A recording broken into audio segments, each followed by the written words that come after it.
All right, I want to talk about what it means to mark an enemy. Now, marking is typically done by one of the DPS.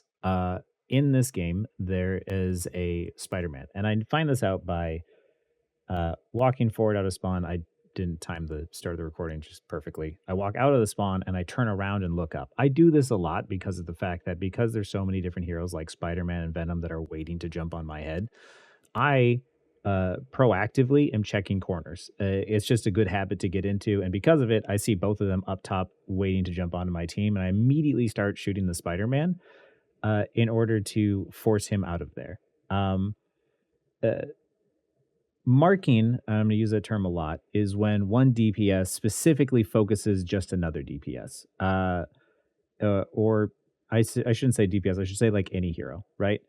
When you mark someone, you're like, hey, you only focus on that one person. You keep them from playing the game. Like, just keep them at bay. When you mark someone, you don't even necessarily need to kill them.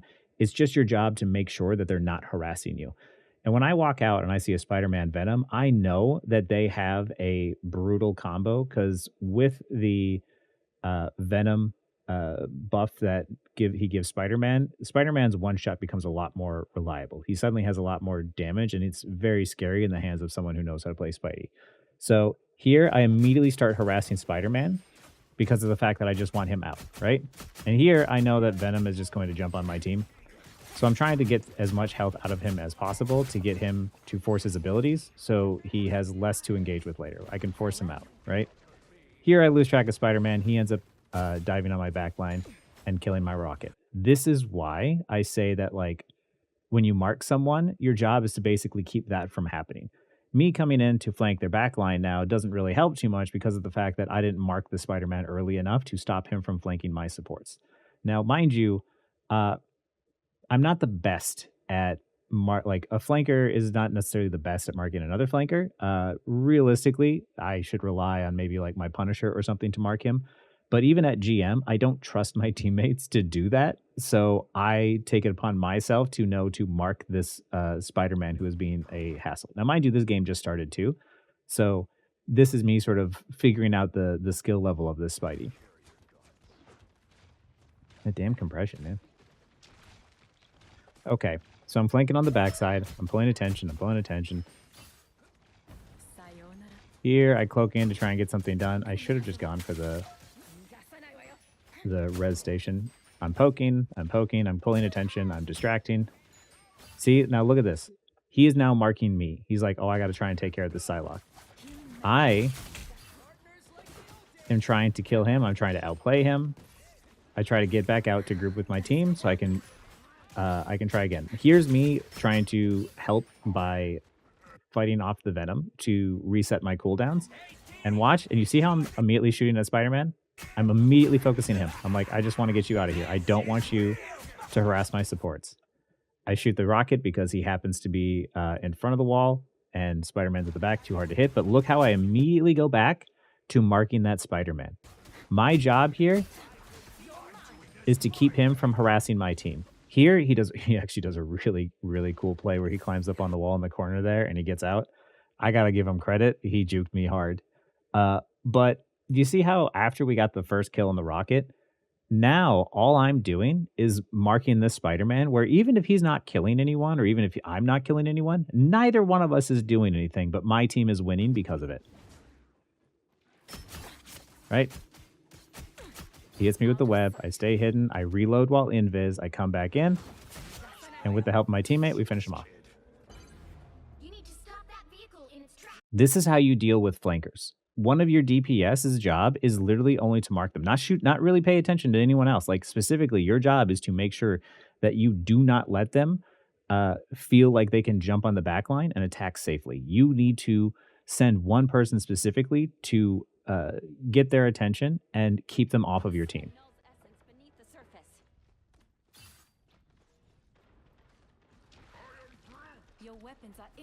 So here, as we're walking up, killing who we can, getting into position. Once again, remember from my previous video about staggering, there's two people here. We already have the advantage. I luckily get the cloak, and I get the Magneto, which is awesome. I come up here. All of a sudden, I forget how to aim, and I just get out and try and stay alive. But once again, just like my staggering video, I want to keep them staggered. I want to try and keep them from ever playing as 6. Once again, this is also a GM3, GM2 game, so the Spidey is by no means bad.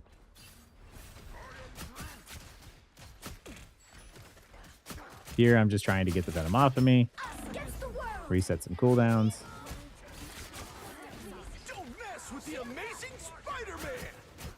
There's the Spider-Man. He ulted. He's a lot less threatening without his ult.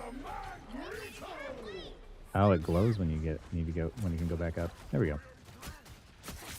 Here is where I realized that I was trying to peel the Venom off of my backline a little too much, and that was when I communicated with my Punisher. I was like, because I die here for it because I stopped paying attention to the Spider-Man. I told my Punisher right after this, was like, all right, you do me a favor, you focus the Venom and shotgun that guy. I will take care of Spidey. Because we're communicating with your team helps with just like, hey, figure out a strategy. Because I want people to understand is like, with the higher up you climb, the more it requires your strategy and not just like your mechanical ability. There's 2 different ways, in my opinion, to win hero-based shooters, which is your game sense and your mechanical skill. High Elo players, like the top 500, they have generally both. But for other players, such as myself, my mechanical aim starts to struggle at a certain range. But my ability to think ahead and predict and plan and strategize is much higher and much better than my ability to just mechanically aim. So here I am planning ahead and planning with my team, like, here's what we're going to do going forward. Here's how it's going to play out. So here I'm poking, I'm building my ult. I'm looking around, I'm trying to figure out who I want to go after. And here I prioritize going and ulting near the rocket. Because if rocket dies, the res doesn't matter, right? And I push them into my team and separate them away. I wanted to get the rocket. What I should have done there is I should have tried to attack rocket without my ult, force him to use a rocket, I don't know, his rocket pack, and then ult on top of his head after that. So you can see, like, even when I watch back my own VODs, like, I can still learn from these things. I'm still always learning. But here you go. As soon as I notice Spider-Man again, and I actually see him, I'm attacking him and forcing him out. Do you see how he backed out there? This is what it means to mark someone and be successful at it, is I'm not necessarily trying to kill him, but I am trying to keep him from ever attacking my team. So by forcing him back, he's now got to get back into a better position, and I've taken that space away from him. There I am attacking the squishies. We get the rocket, which is a huge pick. We get the Winter Soldier, which is another huge pick. And you see, as soon as I find Spidey, I'm back to marking him. This is not an accident, just like, oh, I'm just attacking whatever squishies are there. Here's me continuously trying to harass him.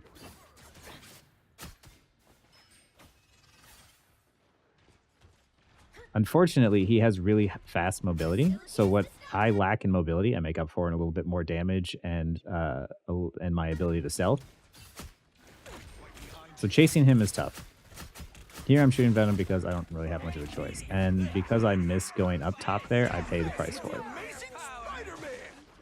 It was a good ult on his part. It was a good dive by Venom. If you're playing Venom, you're playing Spider-Man. Heck, if you're playing a tank with any dive hero, you want to wait till your flankers are there so that way you can dive together and cause that to happen. When both people dive at the same time, you get a lot more value. If Spidey ults alone, it doesn't get a lot of value without doing like some sort of combo first. If Venom ults alone, you don't get a lot without doing your combo first. Or without adding additional damage. But if both like Venom and Spidey were ult at the same time, everybody would die. The coordination will help you win games a lot more than just like being mechanically good.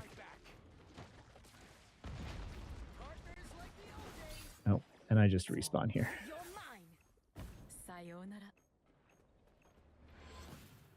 So here it's just getting back into the fight. Team is active. They have to give up a little bit of space.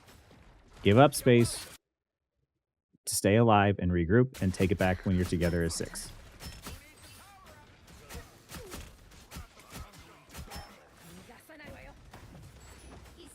Here I have my ult, so I want to go for a play again. See, once again, I probably should have prioritized getting the rocket's jetpacks out.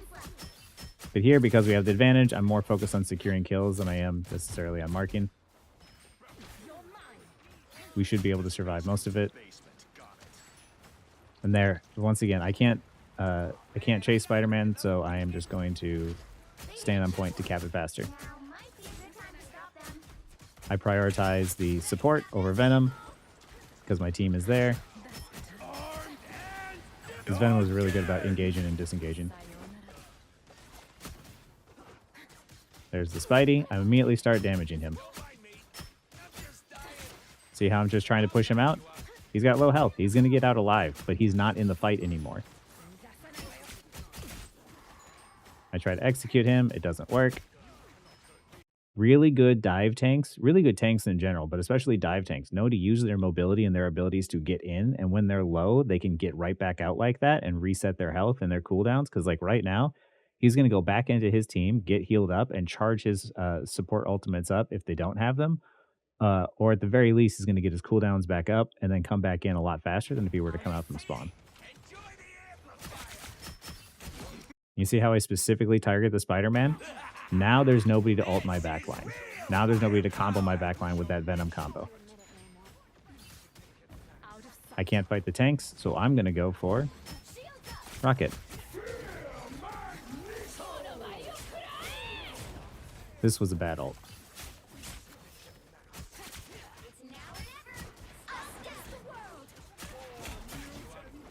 I could have done a lot more with my ult, and I messed up there.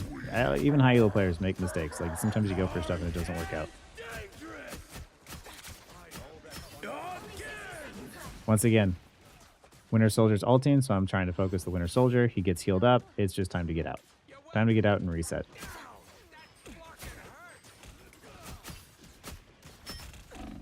I don't know what I was doing there. I should have just left.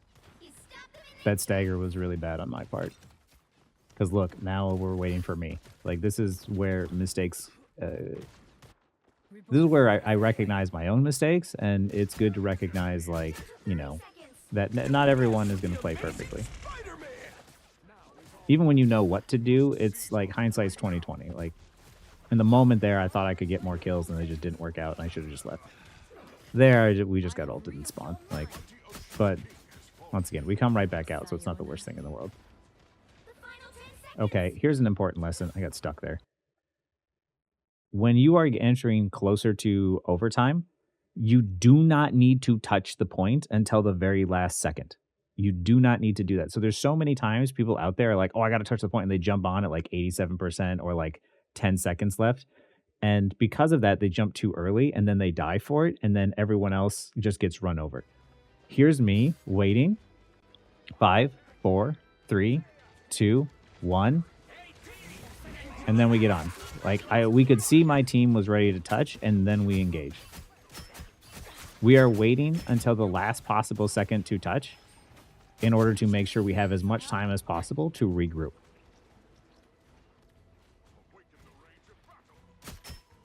Now, mind you, like, this strategy of marking players, it works with anything. You could say we got to mark the Magneto, we got to mark the Venom, we got to mark the Spidey, mark the Magic. Once again, he's usually got that buff for Venom, which is why I was backing out there. But, like, the point of marking someone is you mark a really good player, so that way you just try to keep them from playing the game. Here I'm trying to line up something to do with my ultimate.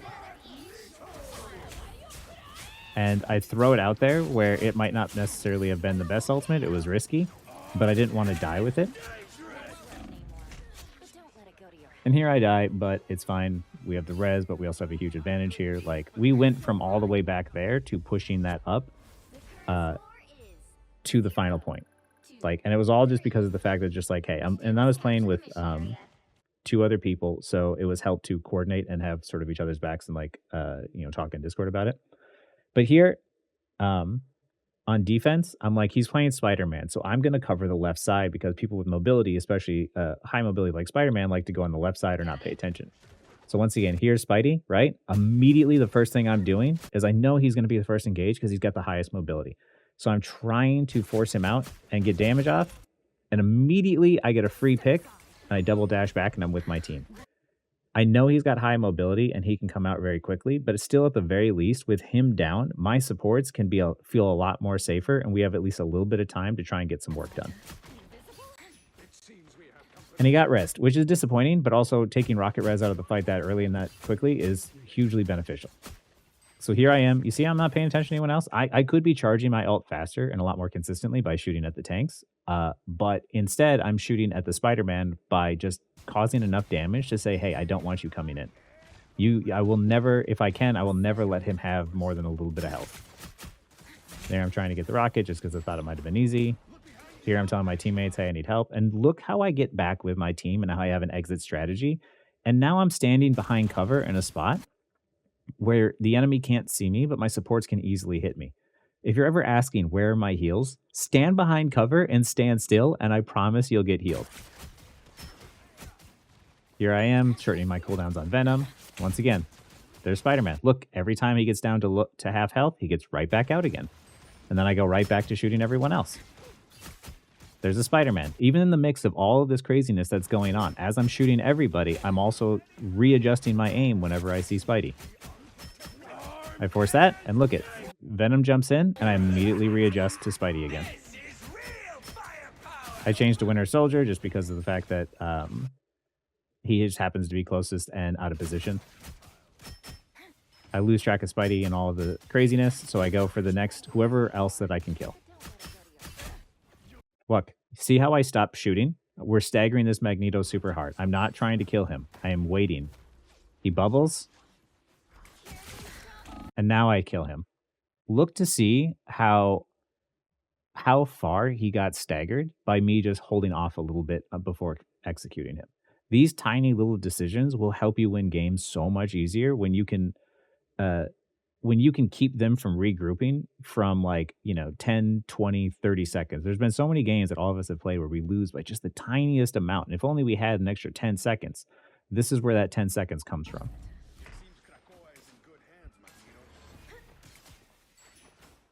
So here we're shooting. I'm setting up with my team. I am preparing. I am thinking ahead. Where's Spider-Man going to be? Where's he going to position? How is he going to flank? So I'm always staying near my teammates.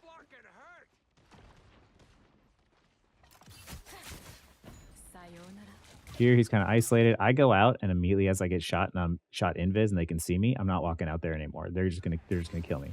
I lost my opportunity. It's fine. Made a mistake. Go back. Regroup. I see they switched to Iron Fist off the Spider-Man. I do this occasionally sometimes to bait someone in and then solo ult them. It didn't work in Iron Fist, but to be fair, I don't play against Iron Fist very often, so I didn't know that wouldn't work. But once again, because I survive, I get back out, I join up with my team, I get healed, I help execute someone. And then it's just changing your targets to whoever you need to shoot, right? But here's the thing. This dude was a really good Spider-Man, and they switched off of the Venom Spidey combo because of the fact that I wouldn't let him play, right? It's not like I was killing him all that much. It's just that he wasn't getting any value out of being Spider-Man. And it's all because of the fact that I was just like, hey, every time you show your face, I'm going to poke you out and send you back. I'm going to make sure that you never feel like we're not paying attention to you. Flankers thrive off of people not paying attention. They don't have as much damage as like a Namor or a Punisher, but where they lack in damage, they make up in being able to attack the people and assassinate specific targets who are weak and not paying attention. Marking them is basically saying, hey, I'm going to let you know that I'm always paying attention. And see how I'm always focusing the flanker? Like, no matter what, I'm doing to him what I would hate to have someone do to me, which is just always pay attention to me. Like this Thor is doing here. This Thor is now just like, dude, screw this guy. But look, see? Flanker goes in, and the very first thing I do is start attacking the flanker. Start attacking the Iron Fist. I see that we're getting flanked, but I'm not going to pay attention to the portal because most of them are in front. I add as much damage as I can to the Iron Fist as possible. I get pushed around. I mess up here super bad, and like my Magneto just absolutely bailed me out. Once again, I'm trying to hang behind cover, using my abilities to stay alive. Iron Fist ulted. What am I going to do? I'm going to immediately start applying pressure.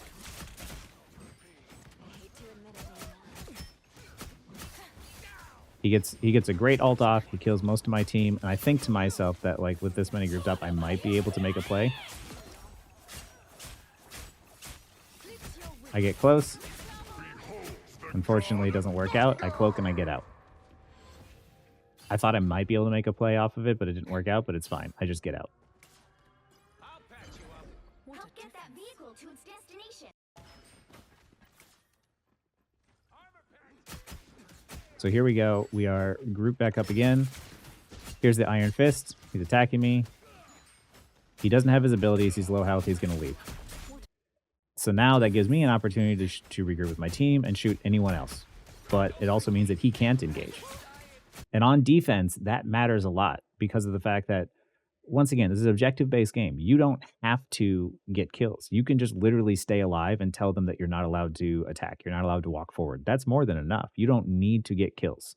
Kills just keeps them from walking forward. But if you just sustain, heal, and don't allow them to walk forward, that's just as good. So here, we're pushing back the Venom. I'm getting my cooldown shorter because that's how Psylocke works. I know he doesn't have his E, so I'm just spamming damage. I know that Rocket put his thing down over there because I watched him walk over. So I immediately destroy it, which is a huge loss on their part. I see that he's in Cloak Ult, so I don't really want to mess with this. And here, I actually get stuck on this lip, which I didn't know I could do, and I get put in a really crappy position. I'm doing everything I can to just survive right now. I also didn't know that this wall right here broke, but I realized I was like, oh, this is a great position for me to shoot from. So here, I start trying to force their abilities. I was hoping that he didn't have his E, but of course he does. That Venom's actually really good. I see a good opportunity to ult the backline, and now that I know that they don't have any supports, I'm literally just going to collapse on them. I cloak back in so I can get back in and get another stagger. And once again, look how great that stagger is. Like, the enemy team still has so many people that that are now going to be waiting for him to come back out. I think I was back here because I was told that somebody was around here, so I was looking around, but it was the Rocket, I think. Here, see how I'm marking the flanker? I force the damage. He meditates. I'm just marking him. All I'm doing this entire game is I'm just marking the flanker. I'm saying, hey, you're not going to do anything. And just right there, I kill him. And now that I killed the flanker, I know my supports have an easier time healing me the rest of the game. I say this is kind of cheesy, but I tell people that treat your supports like bananas and peel them first. Like, if you have, if the enemy team has flankers, they're going to jump on your supports and harass them, and they're just going to be trying to survive. And then you're going to go, where are my heals? Well, there was a flanker on them. So do what I do, which is mark the flanker first. Push the flanker back. And once you push the flanker back, you know you've bought yourself at least, like, let's say 8 seconds of time. And then you can use that 8 seconds to attack the enemy. In which case, after that amount of time, you go back to peeling for your supports and getting the flankers off of them. So here I am. Now that I know that they're down 1, we have the numbers advantage. He got rezzed.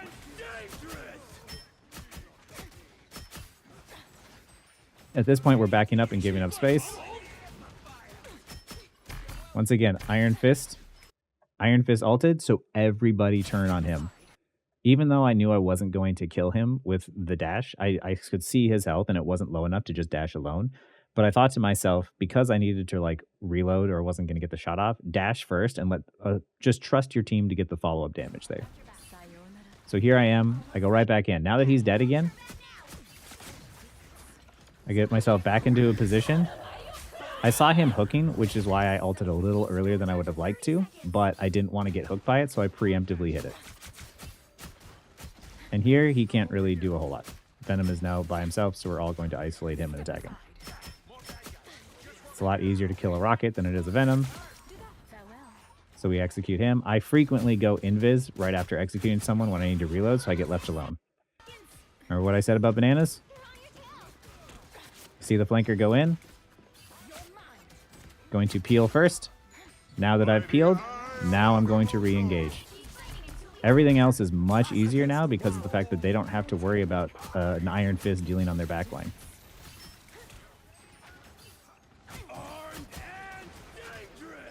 I'm mostly just charging my ult off of that right there. There's not much you can do to kill someone in the ult, but here I see Winter Soldier kind of like attacking my team. I don't have a good vantage point, so I'm just trying to harass their supports, maybe get an execution. I hate that sedation. That was her. But I cloak, I stay alive. I know she doesn't have her sleep, so she's an easy execute. I'm attacking the Doctor Strange because my cooldowns are down and he's the closest target I can hit. I cloak and invis. I keep myself alive. I go back to focusing Iron Fist, so I build my ult in time for the end of the game, and I just take the point, help take the point with my ult. Prioritizing staying alive, burning cooldowns, peeling. A lot of this game is just specifically how you think about your strategy and how you're going to go into it, how you're going to deal with the enemies and how you're going to attack them. You could see that there's times I attack the supports. There's times that I flank the supports. There's times that I shoot the tank. There's times that I shoot the DPS. It's not as simple as just saying, oh, well, you're the flanker, go attack their supports. No, this game, all I did was mark their enemy flanker and take him out to allow myself to kill everyone else instead. Because I did that, especially on defense, I didn't allow them to walk forward. I didn't allow them to do very much. And even though I got MVP, most of my job was spent just marking the enemy flanker and keeping them from attacking my team. So if you ever hear someone like, oh, we need someone to mark Spider-Man, we need someone to mark Bucky, we need someone to mark this, it means keeping them at bay and just paying attention. Because you have to remember, if I mark Spidey, and it's just me paying attention to him, even if I'm not shooting with the rest of my team, as long as I'm keeping attention on where Spider-Man is, if he's in the back and he's not attacking either, both of us aren't doing anything but just paying attention to the other person. And the rest of our team is in a 5v5. That's still technically beneficial because even though it's a 5v5, if it was a 6v5, but we're both pretty locked up and neither team is really pushing all that hard, the moment that somebody's not paying attention and a flanker comes in, that 6v6 is very easy to turn around and turn into the favor of the flanker who's not being paid attention to. So marking someone is beneficial in that you keep your team, especially on defense, safe. So that way they can't just like walk in or flank or get an easy pick when you're not paying attention. Because as a flanker, we are specifically looking for someone who's out of position, who's low health, who, uses their abilities in the wrong way. Like we are always looking for that one opportunity where you're not paying attention to us. And if there's somebody always paying attention to you, it's very difficult to get any value. So if you're ever having trouble in your games and you're having trouble with Spider-Man or Iron Fist or Magic and you're wondering like, or Psylocke, and you're wondering like, how do I deal with this hero? Get a DPS to mark them and just pay attention to them the rest of the game. Just make sure that they're not allowed to play. And I promise you, your games will be a lot easier. Anyway, that's today's lesson on what it means to mark someone. Hopefully you found it helpful.